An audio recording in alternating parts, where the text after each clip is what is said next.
আমরা কিন্তু অনেক ধরনের চিকেন ফ্রাই খেয়ে থাকি।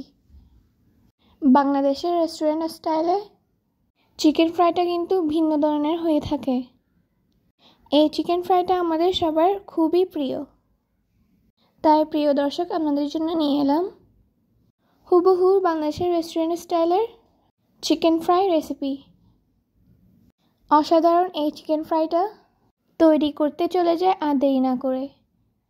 এই চিকেন ফ্রাইটা তৈরি করতে আমি নিয়ে নিয়েছি আধা কেজি পরিমাণে মুরগি মাংস।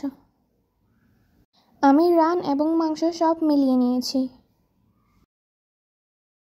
এবার এর মধ্যে 1 চামচ দিয়ে দিচ্ছি আদা বাটা এবং দিয়ে দিব 1 চামচ রসুন বাটা। দিয়ে দিচ্ছি 1 চা চামচ জিরা গুঁড়া এবং দিয়ে দিব 1 চা চামচ ধনিয়া গুঁড়া। দিয়ে দিব 1 চা চামচ লাল মরিচের গুঁড়া। আধা চামচ দিয়ে দিলাম গোলমরিচের গুঁড়া। দিয়ে দিচ্ছি লবণ স্বাদ মতন। দিয়ে দিচ্ছি 1/4 চা চামচ টেস্টিং সল্ট এবং দিয়ে দিচ্ছি 3 টেবিল চামচ কর্নফ্লাওয়ার।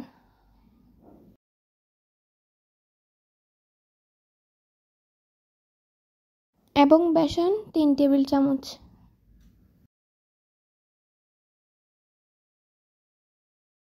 এবং সবশেষে দিয়ে দিচ্ছি 1টি ডিম।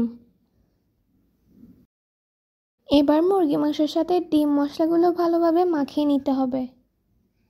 এই মেখে নেওয়াটা হাত দিয়ে করলেই বেশি ভালো হয়, তাই আমি হাত দিয়ে মেখে নিচ্ছি।